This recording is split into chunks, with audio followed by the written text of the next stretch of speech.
Wesley, e aí? Tá conseguindo me ver, Bruno? Ou só me Tô ouvir? sim, tô conseguindo te ver e tô te ouvindo também. Agora tá perfeito. Que bom, Bruno. Bruno, eu nem vou me delongar muito, não vou me alongar, enfim. Eu acho que a gente tem muito para ouvir do Pantaleão, que é o próximo convidado, professor Pantaleão, que é um grande símbolo de resistência, não no estado de Goiás apenas, mas no país. Né? Ele lutou no período da ditadura militar pela redemocratização desse país, atuou na clandestinidade, como professor, atuou toda a sua vida, né, para uma educação laica, universal, libertadora, de qualidade, junto com outros companheiros, como a própria Marta Jane, como a própria Ilma, mas no período do Pantaleão, como por exemplo com o Bené, nosso querido Uhum. Benedito Dominiciene. Então eles são da mesma geração. Pai de 3 filhos maravilhosos, quero aqui já deixar uma saudação rubro-negra, flamenguista, ao meu querido vascaíno Pantaleão. Um abraço grande também à nossa querida Pagu. Eu quero que ele fale um pouquinho da Pagu aí pra gente. Mas eu queria destacar algumas coisas da Marta, cara. A Marta, ela veio com uma concepção de classe fantástica aqui para nós. Eu já conhecia a Marta, já Fantástico. sabia mais ou menos o nível do debate que ela vinha trazer. E ela é muito sincera. Ela foi muito esclarecedora. Quando a gente fala em democracia, nós temos que lembrar que nós temos que partir da concepção de classe. E nós já Exatamente. vivemos a democracia, Bruno. Essa democracia burguesa, essa democracia desleal, e nós vivemos isso, eu e a Marta. Ela em 2010, 2014, perdão, aqui deu um probleminha, e eu em 2014, 2018, né? Nós sabemos como é a democracia burguesa, como é a democracia do capitalismo, né? Não é igualitário, não é para todos. Foi esse projeto democrático burguês que fez, por exemplo, Bolsonaro chegar ao poder. Então, quando Com ela certeza. fala, e eu anotei algumas coisas, democracia não é uma ideia universal, assim como não é o feminismo, essas liberdades democráticas não são universais, porque elas todas ainda estão numa concepção, no caso das liberdades democráticas, de um projeto que é o projeto capitalista. Então, o capitalismo por si só tem como condição a opressão da classe Sim, trabalhadora. A Marta foi perfeita quando ela traz, por foi. exemplo, alguns elementos do materialismo histórico dialético, a gente pode citar alguns aqui que ela citou. Ela falou de totalidade, historicidade, emancipação. Eu anotei tudo aqui. Eu estava tendo uma aula aqui com a Marta. Né? Então, a gente tem que se partir a partir da concepção de classe. Infelizmente, até mesmo dentro das esquerdas, está faltando essa concepção de classe. Sim, Né? Nós somos da classe trabalhadora, nós queremos sim a democracia, nós queremos todas as políticas de direitos desenvolvidas, mas no sentido de uma sociedade que nós acreditamos. Uma sociedade que, de fato, venha desenvolver a emancipação humana e não fragmentada, como muito bem lembrou a Marta. Nós somos o ser humano, querendo ou exatamente. não, dentro de uma totalidade. Então, eu me sinto muito feliz em ouvir a Marta, dizer ao PCB também, semana que vem tem mais PCB, vai ser o companheiro mascote, e todos os demais companheiros e camaradas vão estar convidando sim, assim como de outras da UP, eu acho que a gente tem que começar a pensar no Matheus da UP e outras pessoas também, o Altenir, que possam também participar dessas nossas lives. Eu me estendi um pouco, acabei falando que não ia me estender, porque eu me despeço definitivo, de forma definitiva aqui. De agora em diante, eu vou ficar aqui na condução, mais nos bastidores, para dar tudo certo com o Panta, porque hoje eu acho que a internet não está ajudando muito. Então, me despeço de forma definitiva agora. Daqui até o fim, a condução é totalmente por você, tá bom? Quero deixar um abraço carinhoso para o nosso querido Pantaleão. Um beijo grande para nossa querida Marta Jane. Bruno, toca aí e já adianto que semana que vem tem mais. Tem o mascote, tem o Thiago Maroca, vamos falar de política, mas vamos falar também de cinema, vamos falar de futebol, vamos falar de Com cultura, certeza. vamos falar um pouquinho também de Gramsci, né, da contra-hegemonia, enfim. Vai ser um papo legal no Instagram do professor Wesley Garcia, segunda-feira que vem. Toca aí, Bruno. Estou acompanhando aqui. Se eu não voltar ou não, estou tendo problemas técnicos. Vou tentar Ok, resolver para manter o Pantaleão bem com a gente. Beijo para todo mundo. Boa noite. tchau, tchau, até mais, Wesley. Agora o companheiro Pantaleão pode solicitar de novo aqui pra gente, inclusive já solicitou, já sim.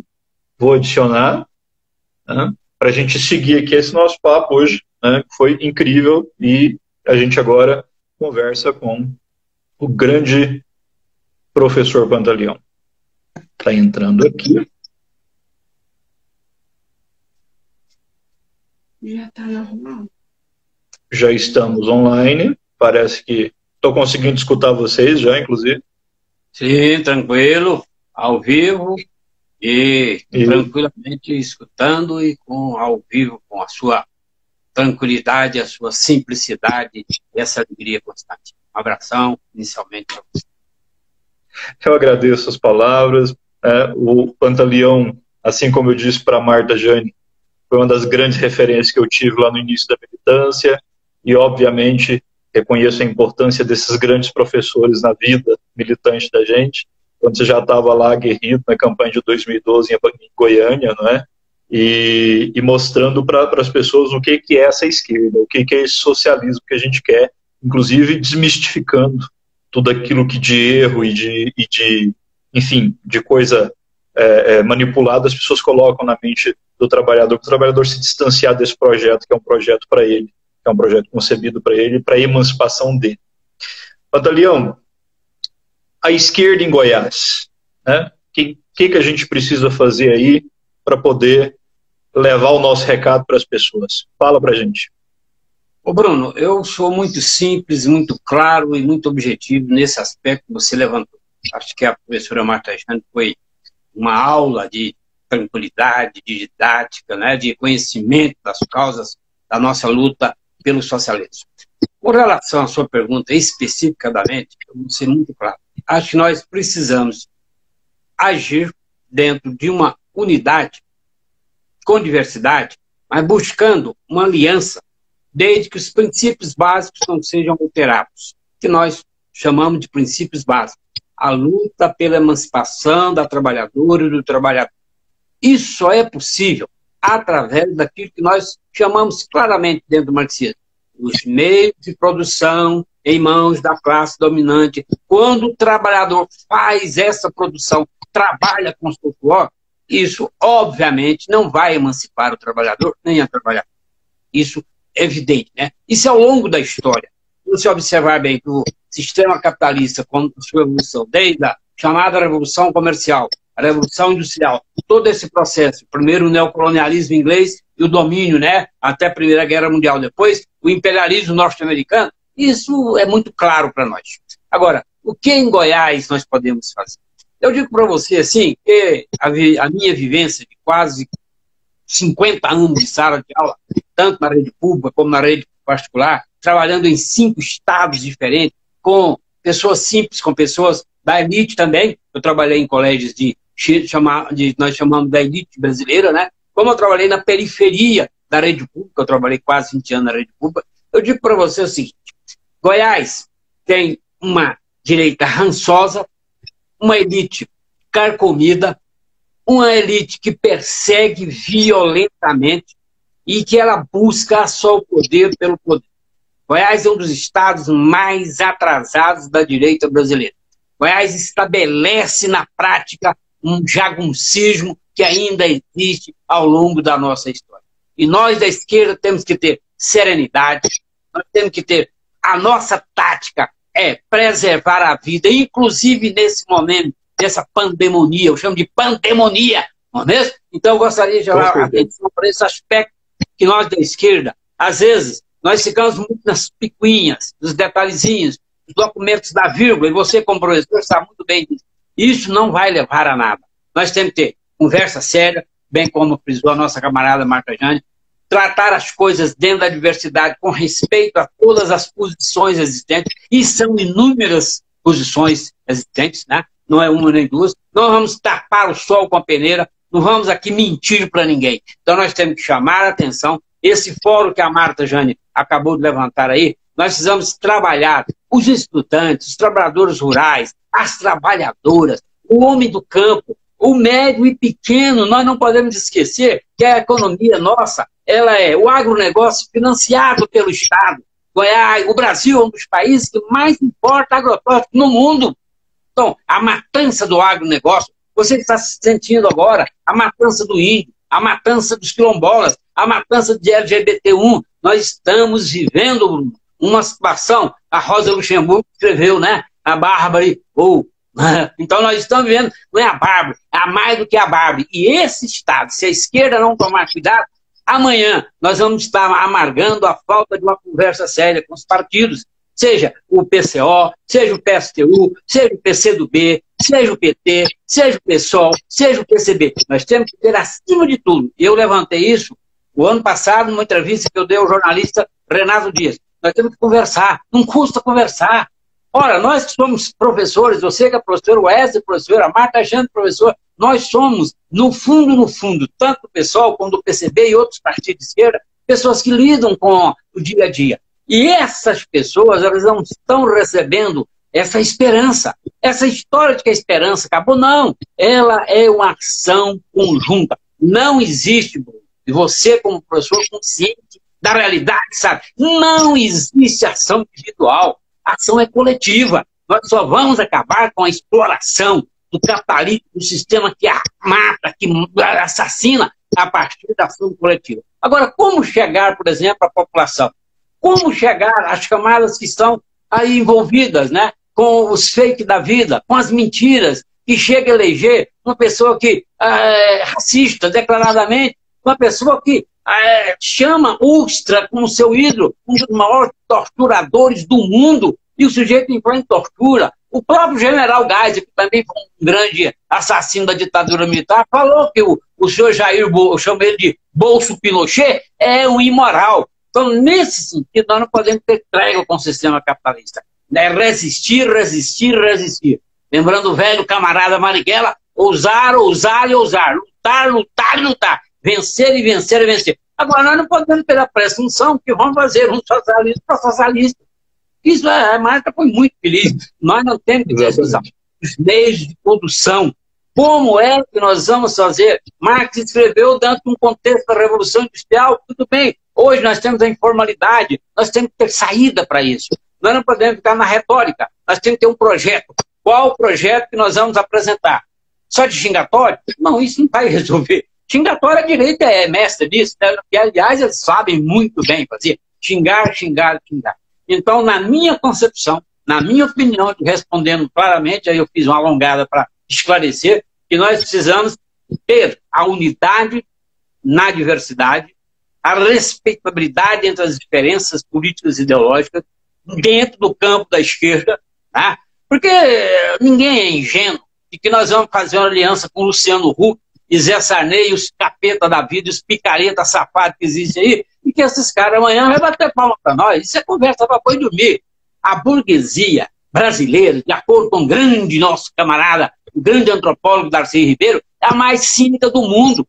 Se o capeta vir aqui amanhã, viva o capeta. Se é Deus, viva Deus. É uma burguesia safada, canalha. É uma burguesia que não pensa duas vezes, certo? E passar a mão na sua cabeça, amanhã mandar cortar a sua cabeça. Então eu acho que nós da esquerda não podemos ter meio termo.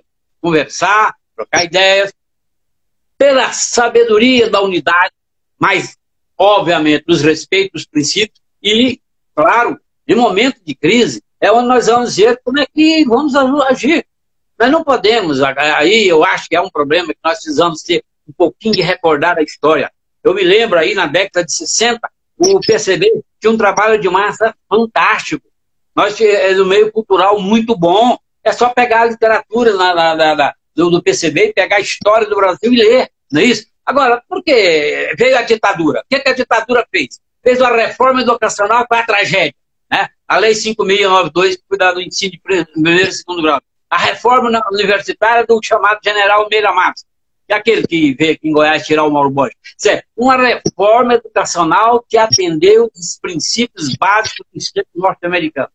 E aí, nós ficamos desarticulados pelas próprias nossas divergências. Companheiros que foram para a luta armada, morreram, foram torturados, assassinados, e que as mães estão até hoje pedindo para poder enterrar. Então, eu acho que nós não podemos. E outra coisa, essa luta, ela é no embate mesmo. Não é nós temos que ter medo da direita. Tem que enfrentar a direita. E mostrar para a população que essas migalhas do capitalismo, isso é conversa para boi dormir. O sistema vive de exploração. Qual que é a base do sistema se não explorar? E como é que vai explorar? Através, obviamente, da mão de obra. E quem controla os meios de produção? É o que trabalha? É o que produz? Não é. Isso é conversa. Então, eu acho, dentro dessa concepção, nós temos que ter essa sabedoria coletiva Esse é o princípio básico da ideia das concepções marxistas. Nós não podemos lutar individualmente. Goiás não é uma ilha do Brasil, o Brasil não é uma ilha da América, e a América não é uma ilha do mundo. O protesto é geral, é o contexto internacional. Quando Riga e a Margaret Thatcher fizeram o chamado neoliberalismo, né? O que é isso aí? Para fazer o quê? Para desencantear um processo de tomada das novas parcerias, com terceirização. Você veja bem o absurdo que nós estamos vivendo nessa pandemonia, né? Preste bem atenção. As universidades federais é que estão dando resposta aos aparelhos, consertando os aparelhos, revigorando a pesquisa.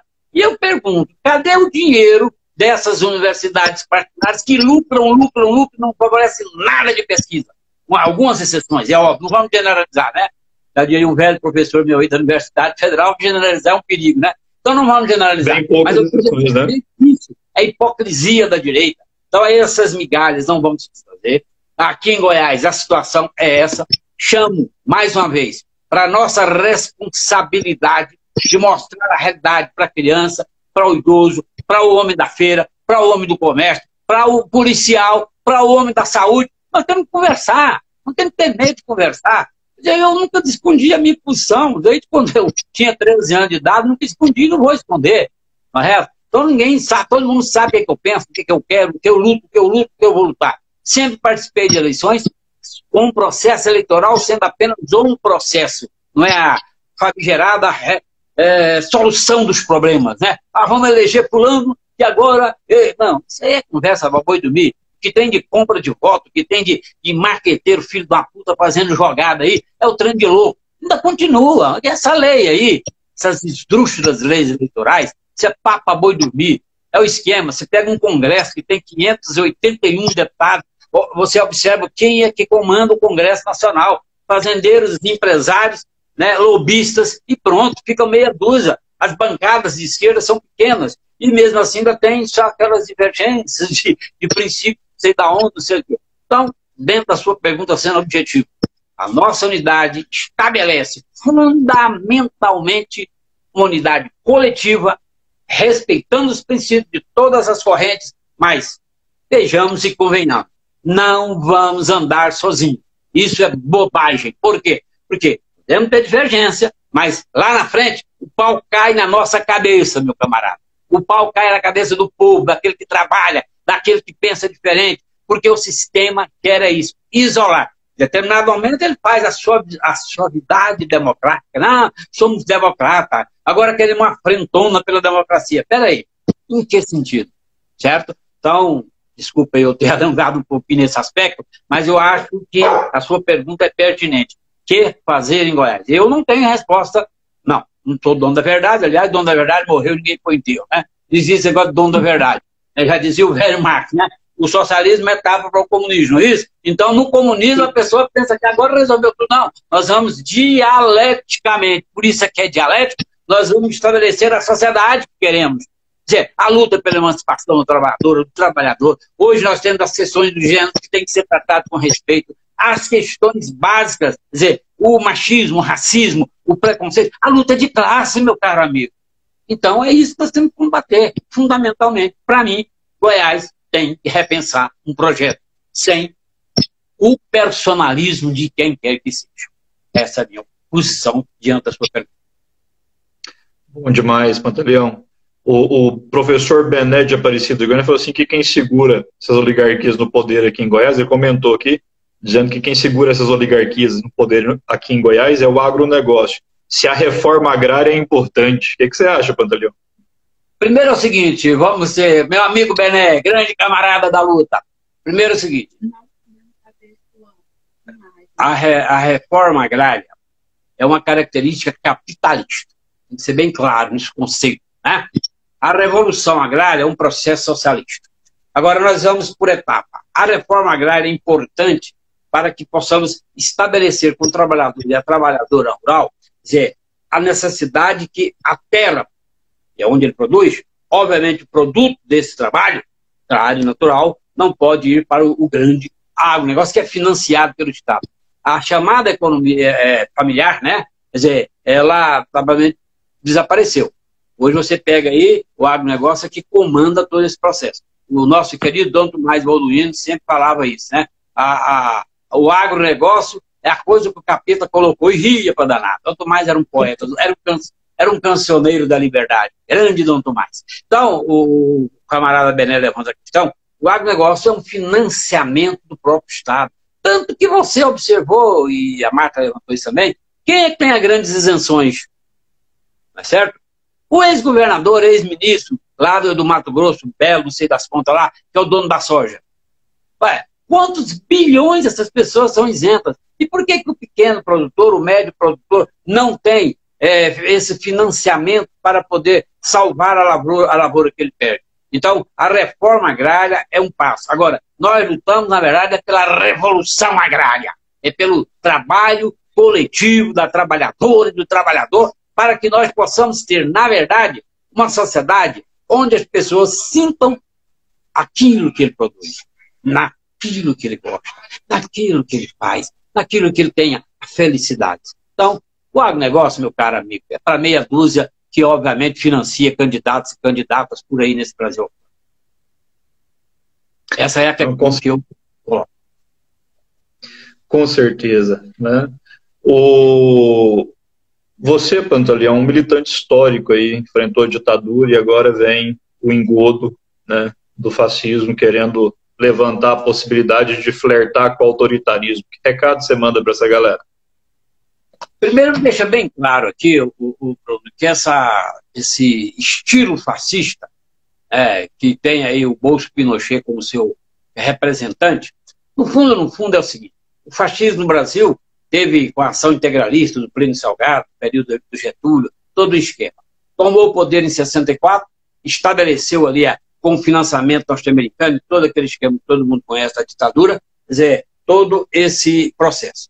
É bom salientar que, se você pegar um pouquinho daquilo que Mussolini, principalmente Mussolini, estabeleceu na Itália, o seu discurso, no fundo, ele passa a ser popular.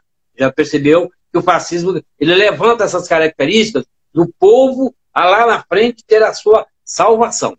É bom salientar. Humberto Eco, aquele nosso fantástico escritor, né, ele escreveu uma obra sobre o fascismo e deixa claro isso. Então, o que nós estamos vivenciando? A direita brasileira, ela já teve melhores quadros teóricos, inclusive, né? Hoje ela tem ministro que inventa diploma, tem presidente que não sabe o que faz, tem uma desorganização. Mas não se iluda.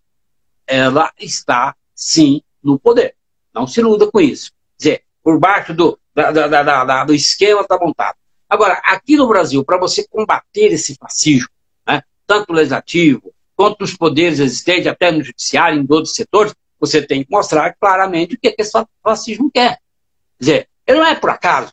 É o militarismo, é o racismo, é o processo de preconceito violentíssimo, né? É exatamente um Estado onde o mito, né, o chamado mito, resolve todo o problema. Lá na Itália é o Duce, né? Lá na Alemanha nazista era o Führer, e aqui é o mito, não é? Então, veja bem, nesse contexto, o combate ao fascismo faz parte da nossa luta e da esquerda. E esse combate, Bruno, ele tem que ser sistemático, porque senão, quando você estiver na porta da sua casa, eles levaram seu vizinho. Depois, na hora que chega, já te levaram. Essa é uma questão básica. Então, o fascismo, ele estabelece uma cultura perigosa de enganação. E uma outra coisa mais grave que nós temos que ter muito cuidado é a elaboração por parte, e até mesmo da mídia, né? Ela estabelece como sendo, agora nós temos a salvação fulano. E isso foi dado, claro, na campanha, como a vitória do atual presidente da República.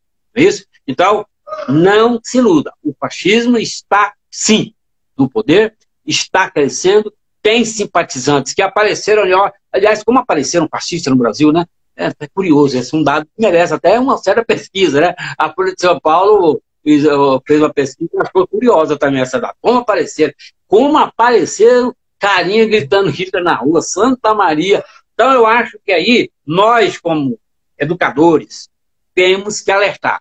Esse fascismo é um atraso em todos os sentidos, que vai atender a meia dúzia de fascínoras e de golpistas, e mais grave ainda, de assassinos do poder. Não se iluda com isso. Eu não tenho nenhuma ilusão com relação a combater essa direita golpista, não. Tem que combater na raiz. E o fascismo tem que ser combatido.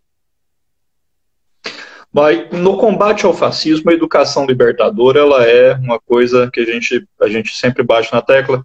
Conversei aqui com a Marta Jane também a respeito um pouquinho. Né? E nós somos professores, então esse é um tema que é muito relevante para nós professores e muito caro também, porque nos atinge o tempo todo essa coisa de você estar em sala de aula e estar no estado policialesco ali, de o tempo todo alguém poder te gravar. Inclusive até mandava, no comecinho do governo do Bolsonaro, tinha aquela onda de gravar e mandar para o Bolsonaro, que era uma das minhas piadas mais repetidas dentro de sala de aula. Né? E eu já até mandava o cara gravar mesmo e mandar para ele, que era para ver se ele ficava melhor instruído. Mas, enfim, a educação libertadora, ela é um ponto muito precioso para nós. O Brasil ainda está... Você falou ali que a ditadura mexeu na educação. Até quando eu era criança, eu tive estudos sociais. Estudos sociais era decorar o nome da capital, das capitais, era decorar, enfim, um monte de coisa e repetir isso para poder ir para o recreio. Era isso que era estudos sociais. História e filosofia só voltou um pouquinho depois. Você acha que esse pessoal ataca história e filosofia porque história e filosofia liberta? Primeiro, você recordou uma coisa interessante. Você deve ter estudado OSPB e Educação Moral e Cívica, né, no currículo escolar. Quer dizer, eu dava aula em colégios públicos e a diretora falou, Pantaleão, é uma missão para você aqui meio ingrata. Você vai ter que dar isso aqui, ó. Aí eu falei, problema não. Só que eu pegava o programa e dava do jeito que eu achava que dava, né? Os alunos estavam assustados. Aí o Frei Beto lançou um livro muito interessante sobre o livro, até ele, como é um sujeito extremamente inteligente, um grande escritor, ele colocou até o SPB na capa, sabe? Mas, na verdade, no fundo era a questão agrária, a questão da mulher, a questão da emancipação. Fantástico. Eu usei o livro. Rapaz, mas me deu uma dor de cabeça nos colégios que eu dava aula, porque, inclusive, não vou citar nome por questão de princípio aqui, 2 colégios famosos aqui em Goiânia me mandaram embora porque eu estava usando o livro de um padre comunista. Você tem uma ideia, uma coisa como é. Por que o fascismo, Bruno, tem que atingir os artistas, intelectuais, os músicos, os poetas da escola? É porque, na verdade, o que é uma escola? A escola só tem sentido na medida que ela liberta. É óbvio que o Paulo Freire já disse isso para nós, não é a educação vai libertar pela educação, é um conjunto. Não é? A educação faz parte do conjunto da libertação. Mas a partir da educação, você atinge o aspecto econômico, filosófico, político, sociológico. Isso, então, porque ela é coletiva, ela não é individualista.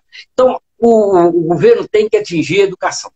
Porque a educação, ela vai conscientizar as pessoas. Por mais que as pessoas não queiram, ela toma conhecimento de alguma coisa. Por mais que as pessoas não gostem de ler nada, ela vai ter que ler para fazer a prova. Né? Então, enfim, você como professor sabe muito bem disso. Então, aí eu tenho que atingir o quê? Eu tenho que atingir o setor cultural.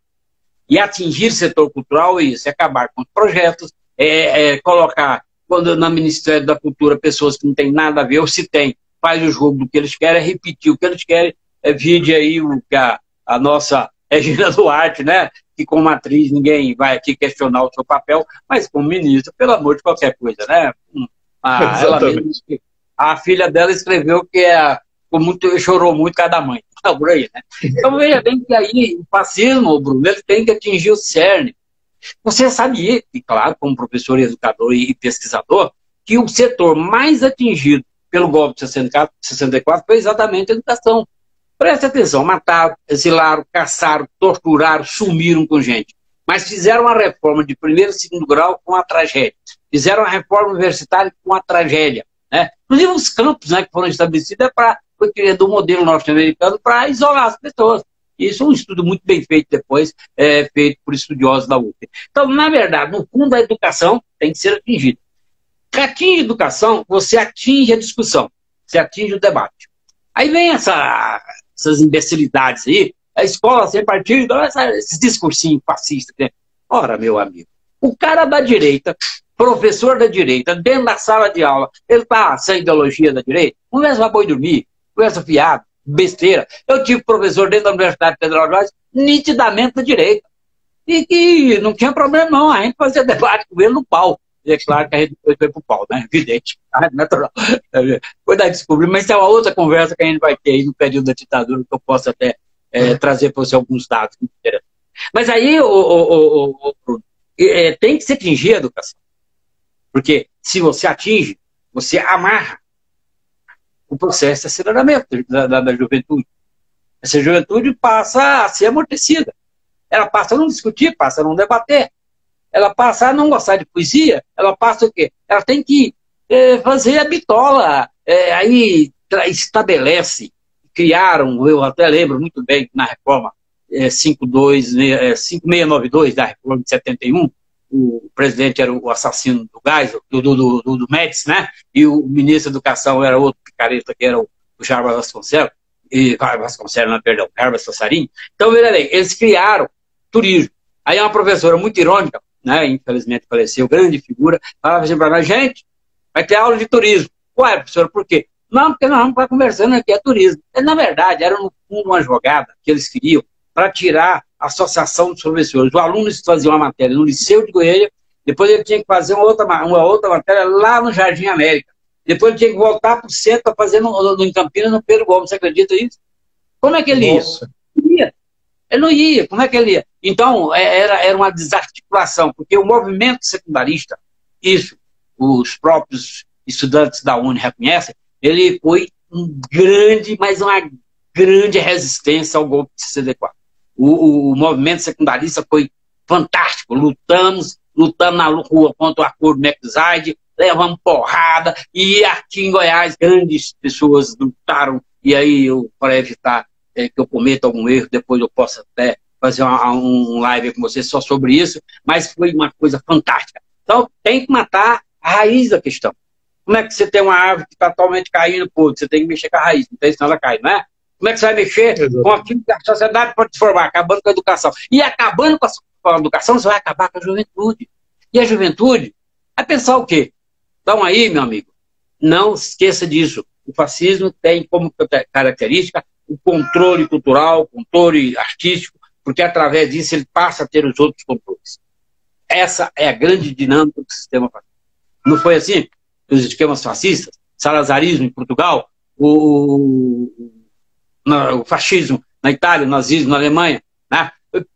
Respingando aqui na ditadura do Getúlio de 37 a 45, com uma educação que fazia só decorar o nome dos heróis. Não é isso mesmo? Só pegar o período e não estudar. Então, esse problema nós temos que levar para o aluno. O aluno, eu digo isso para você até com uma certa tristeza, né? E você sabe, né? A gente já aposentou, mas continua nativa. Quer dizer, tanto no meio secundarista hoje, como no meio universitário, eu acho que essa discussão tem que ser feita com muita abrangência. Sabe por quê? Para não sermos pegos mais de surpresa. E até porque você sabe que essa história de não discutir, não debater, quando você pensa que não, você está sendo levado. Essa é a questão. Não, com certeza. Com certeza. Eu acho que, inclusive, silenciar é justamente o que eles mais querem. Inclusive, naquela reunião ministerial, você deve ter visto que a ideia do ministro do antiministro da Economia era colocar jovens no exército, construindo estradas, ganhando até R$200 por isso. Escravizar jovens no exército. E aí vem toda aquela hierarquia militar que impede o jovem de tecer críticas, porque se você é militar, como é que você vai tecer críticas? Você vai o quê? O seu tempo vai ser tomado para quê? Para servir, para ganhar, para poder o quê? Atender o grande esquema da produção do sistema capitalista. Exatamente. Então, assim, silenciar é uma coisa que eles querem muito. Não? Até porque quem é de esquerda adora uma pluralidade de ideias, porque a gente quer, obviamente, como você mesmo disse, travar grandes debates de discussão, a gente gosta disso. Agora, silenciar o prospecto político é uma coisa que o pessoal da direita tem tentado fazer com mais ou menos sucesso, dependendo da época aí. De 2018 até 2019 foi um pouquinho mais difícil, agora já está ficando legal de novo, porque a gente já está podendo discutir com mais liberdade. Mas, enfim, essa juventude que a gente encontra por aí, que frequentemente vira para a gente e fala assim, Pantaleão, eu não acredito que o futuro vai ser melhor, não. E aí me deixa um pouquinho alarmado, mas assim, ao mesmo tempo é o que me dá fôlego, porque a gente tem que mostrar para essa juventude que pode ser diferente, sim. Qual que é o recado que você deixa para essa juventude? Ô Bruno, eu vou ser muito sincero com você. Às vezes, de vez em quando, eu tenho algumas polêmicas com os meus amigos professores. Juventude pode estar errado em tudo, mas está certo. Aí, cara, mas como está certo? Não quer estudar, não quer estudar. Não é assim. O sistema estabeleceu uma base para que a juventude fosse amortecida. Os currículos foram montados exatamente para não se questionar nada. Segundo, uma ditadura que o próprio homem já diz tudo. A juventude fica incrédula sobre tudo, não acredita em mais ninguém. Quer dizer, vota aí, o cara lá vira um grande picareta, de um deputado lutador. A hora que ele passa a andar de avião e tomar uísque, aí ele é o senhor, né? Então, ela olha para você e fala assim: ó, Badalhão, gosto muito de você, se eu voto você, você não vai ganhar nunca, porque você é meio poeta, meio mujica, você fica sonhando. Eu falei: meu filho, preste bem atenção. Eleição é um processo, e você é um jovem inteligente.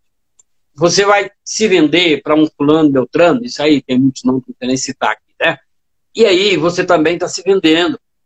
Não existe o crime, o autor e o coautor. Você é coautor do crime.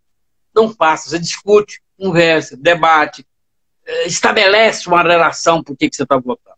Então, a juventude, ela, na verdade, eu concordo plenamente com você, nós, pedagogicamente, nós temos que ter, não a esperança pela esperança, esse fôlego do professor, para que nós tentamos, ou pelo menos tentar, né, mostrar a ela a importância que ela de se organizar, dela participar, dela criar, dela debater, dela explicar, dela divulgar. Porque é exatamente, peraí, eu já estou chegando aos 70, a minha época foi um outro contexto histórico, é Guerra Fria, é Guevara, é a Comuna de Paris, né, as barricadas de Paris, é a guerrilha do Brasil, é todo esse contexto. Hoje é um outro quadro. Mas esse quadro, ele foi alterado fundamentalmente. A juventude participa ativamente das decisões do país? Não. Então ela tem que se sentir participativa. Ela tem que, na verdade, ter não só a importância que ela tem, como também ela vai: poxa, mas espera aí, e amanhã? Amanhã eu vou cair do quê? Do que eles querem. O crime organizado, a droga. Aí você observa o índice. Eu li ontem um relatório que eu fiquei, olha, parei, olhei, e vou te contar um negócio, me deu uma tristeza. O índice de jovens que estão sendo assassinados no Brasil, o negócio é para parar o país, principalmente das camadas pobres, negros, pessoal da favela, e não só desses setores, e outros setores também. Então, nós estamos perdendo o quê? O intelectual de amanhã, a mão de obra qualificada de amanhã, o universitário de amanhã, o cientista do amanhã, a pedagoga, a cientista. Então, nós estamos perdendo aquilo que nós precisamos. Bem, e esse alento tem que partir de nós. É óbvio que eu não defendo aquela teoria de que eu sabe tudo, que eu vou ensinar tudo para os outros, outros vão me seguir. Não, isso é correr de querer impor, não é para os outros, nada disso. Nós queremos discutir com essa juventude para mostrar para ela que ela tem que participar. Sem ela participar, meu bom amigo, nós não vamos ter alteração profunda nessa sociedade. Ela é o elo, ela é o eixo, ela é a argamassa que nós precisamos. E esse é o grande problema. Por isso que eles não querem a juventude participando. Precisam bater na juventude, precisam matar a juventude, porque a juventude é isso. E aí o Estado, meu amigo, o que o Estado faz? Mata. Quem é que está por trás das grandes matanças? Vi agora mesmo aqui pelo Facebook, quer dizer, jogaram bomba no diretório, acho que do PT de São Paulo, mataram mais 2 índios, não sei aonde, mataram mais 5 jovens lá no Rio de Janeiro. Peraí. Vai parar onde? Então, eu acho que essa juventude, o recado, não é recado, que eu tenho que dar recado. A minha experiência, meu contexto, eu vou ser bastante jovem, é um outro contexto que você está vivenciando, mas o meu contexto foi ontem, mas as experiências, e não estou querendo aqui deixar a experiência para ninguém, porque esse negócio de querer fazer cabeça dos outros, correr de pensamento, não é comigo, não. Eu acho que nós temos que debater. Por isso que nós somos dialéticos, né? Agora, a minha preocupação é que ela, a juventude, participe. Ela diga não no que está errado. Ela não entre nesse jogo. Porque, na verdade, amanhã ela não vai ser juventude. Ela vai ser mortos, assassinados. Ela não vai ser o profissional. Ela nem vai crescer. Ela não passa dos 15, 16 anos. Nem vai construir família. É construir nada. Ela não vai poder bater esse papo agradável, gostoso e fluente que nós estamos tendo aqui, porque ela não vai existir. E eu preciso o Estado fascista estabelecido. Eu preciso acabar com esse povo que está contra os meus poderes. Né? Como diz o Caetano Veloso, é os poderes, como é que é? Todos os poderes, não é isso? É os todos os poderes. Viva Caetano! Isso. Eu lembro que uma das primeiras coisas que eu vi a respeito do professor Pantaleão em 2012 foi um meme em que se colocava o preço daquele viaduto que cruza ali perto do Mutirama, era um preço obviamente superfaturado, e a legenda era: com isso aí eu faço uma revolução só com poesia.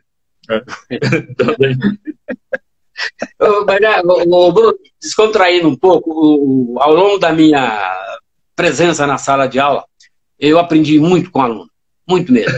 E eu sempre levei assim, a sala e o conteúdo dentro de uma alegria, né? É chato você pegar conceito de Idade Média, Revolução Francesa. Então eu estabeleci o contexto, trabalhado naquela época, era a giz, apagador e guspe, né? Não tinha tecnologia nenhuma, era a sala de 700 alunos com um apagador maior que você, era um quadro do tamanho do mundo, então era uma coisa de louco, né? Eu trabalhei em colégio aqui em Goiás, Uberlândia e Ribeirão Preto, 700 alunos na sala de aula, você tem uma ideia. Mas eu lembro bem que eu conseguia com que eles ficassem, pô, como é que eles vão ficar quietos numa sala de 700 alunos? Aí eu inventava algumas coisas assim, meio criativas, né? O Raul Seixas estava fazendo sucesso, eu já chegava lá, viva! E aí trabalhava o conteúdo, e aí o aluno passou. Hoje eu encontro vários professores, inclusive professores aqui da Universidade Federal, da UF Uberlândia, que foram meus ex-alunos, que falaram assim: rapaz, você mudou minha cabeça, agora eu virei um coisa tão danada. Desculpa aí a desculpação. Não, bom demais, é isso mesmo. É só alegria que é uma força criativa, né? Só quer nos ver triste quem quer nos destruir, Pantaleão. Aí você levanta uma outra questão muito séria. O fascismo é tristeza, é amargura. Quer você ver alegre, cantando, dançando? Não, ele não quer, porque a alegria é um jeito de resistir. Opa, é um jeito de contestar. É óbvio que sim. A dança não é uma coisa revolucionária, em todos os sentidos, não é? Então, o fascismo quer tristeza, amargura, quer você individualmente isolado, porque aí você não faz o coletivo. O que manda não é o coletivo? Então, se a ditadura estabelece o individualismo, aí você vai contestar fazendo alegria, né? Como dizia o Bob Marley, viva o REC. Sim, com certeza. Pantaleão, quero agradecer demais a tua presença aqui conosco hoje, e já estendendo esse convite para numa outra oportunidade a gente falar de ditadura, a gente falar de outros temas, porque o objetivo aqui desse espaço toda segunda-feira é fazer isso mesmo, é levar às pessoas ideias essas que precisam estar com elas, elas não podem estar fechadas, a gente não pode ser socialista só para o socialista. Como disse a Marta Jane, você disse também. Então, para um outro encontro a gente faz de novo esse papo incrível. Hoje a gente teve alguns probleminhas de internet, mas tudo bem, a gente conseguiu levar nosso recado. Suas considerações finais aí para as pessoas, Pantaleão. Primeiro, agradecer você por essa figura fantástica que você é, alegre. Eu gosto demais da alegria. O Wesley, esse meu camarada, que eu tenho por ele um respeito enorme. A minha amiga camarada Marta Jane, que é uma figura que eu sempre brinco com ela, é uma poesia constante, né? E diria para você o seguinte: ele pediu para mim falar da Pagura. A Pagura é uma cachorra labradora que eu tenho, que fica aqui sempre ao lado. Ela tem o nome Pagura em homenagem à revolucionária de 1932. E aqui em cima acabou de pular aqui na estante aqui, o gato chama Zapata, que ele só sabe aprontar, então o nome dele é Zapata. Viva Zapata! Ele já sabe o que é comigo. A Pagura estava aqui agora mesmo, é uma labradora negra, linda, e que vai estar com um probleminha de displasia, né, que é aquela dorzinha nas pernas, mas está resistindo dentro da revolução, como você gosta de brincar. Então, a minha alegria de estar com você.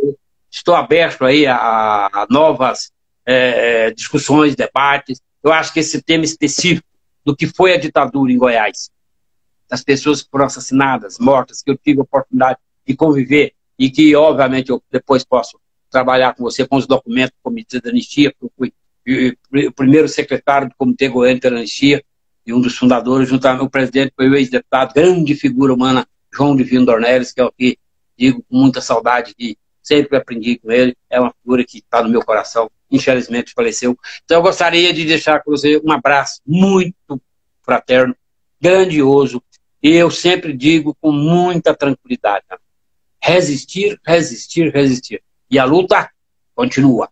Um abração, meu camarada.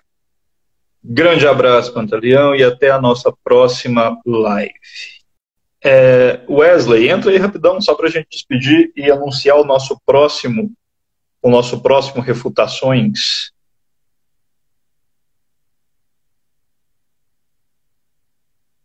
Parece que o Wesley não está, mas enfim, gente, deixa eu ir encerrando. Né? O programa hoje foi incrível, foram duas personalidades que foram há 2 aulas que nós recebemos aqui com a Marta Jane e com o professor Pantaleão.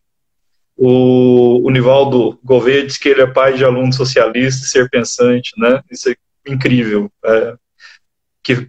Acho sim que o futuro será melhor, eles farão um mundo melhor ao pôr em discussão coisas que não eram ou eram timidamente discutidas aqui no país, né? Muita gente aqui, as igrejas ditas evangélicas, que o Abraão falou, historicamente sempre foram alinhadas com a direita e hoje estão no poder, sim. Né? E eles estão fazendo lá na periferia um trabalho de acolhida e de base, e disputar essas bases talvez seja uma das coisas fundamentais para a esquerda nesse novo período que se abriu, porque a gente precisa acolher as pessoas. Não basta se dizer de esquerda, a gente tem que viver como se fosse de esquerda, a gente tem que viver o valor que prega, né? E talvez esse seja o principal problema lá, né? Não se viver de acordo com o valor que se prega. Mas a gente precisa ter essa coerência, Abraão, no sentido de que, se a gente fala de igualdade, a gente precisa estar na periferia conversando com as pessoas de igual para igual. E aí é uma missão que cada um de nós tem para cumprir, né? Para cumprir e para colocar em prática aí no nosso dia a dia. Pois bem, eu vou encerrando aqui, nós já chegamos no nosso tempo limite, eu vou deixar com vocês o convite para na segunda-feira que vem vocês estarem no Instagram do Wesley Garcia, e lá no Instagram do Wesley Garcia nós teremos, às 19 horas pontualmente, nós teremos a próxima edição do programa Refutações, e a gente, toda segunda-feira às 19 horas, a gente está revezando uma semana no meu Instagram, outra semana no Instagram do Wesley. Para a gente ter esse encontro para poder discutir dessa maneira que vocês viram aqui hoje, aberto, um diálogo gostoso, uma coisa animada, nada triste, nada desanimado, não, porque tristeza não constrói absolutamente nada.